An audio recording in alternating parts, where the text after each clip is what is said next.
That's right. I remember when they launched their direct indexing proposition, and we've seen others follow.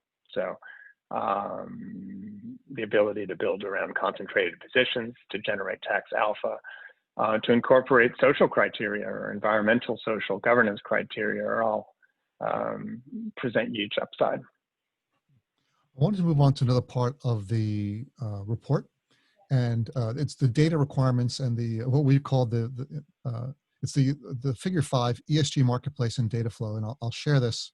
I'll put this on the screen on the video of the podcast. People can see, and I'll put it on Twitter so people can see this diagram.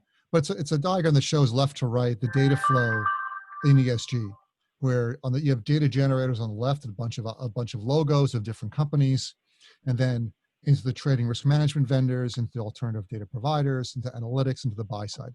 Can you kind of explain how this diagram works?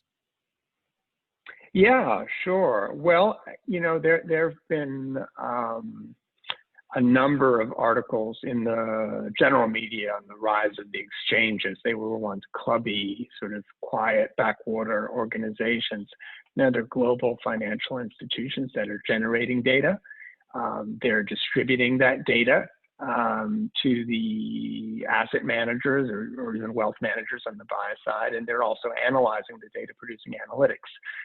And you have in that category of data generators not just the exchanges who are really the vertically integrated providers of data, generate the data and distribute it downstream. You also have firms like Refinitiv, you have firms like Morningstar, that Bloomberg that produce, analyze and distribute data.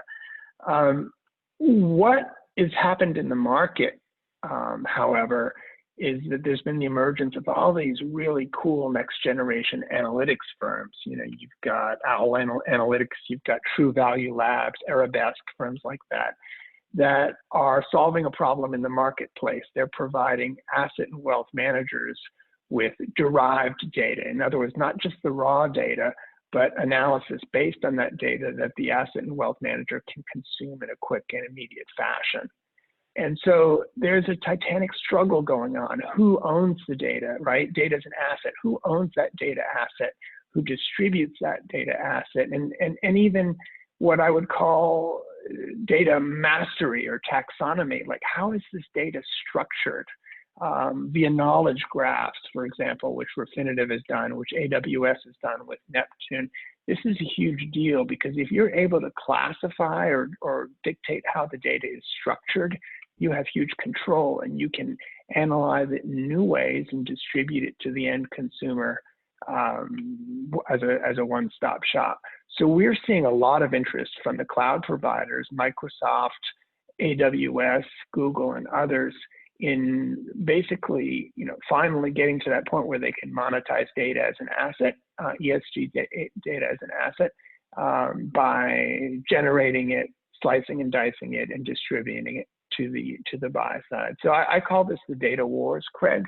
And right now the exchanges enjoy a privileged position in that they control the data flow, but there are a lot of new entrants very hungry for part of that game.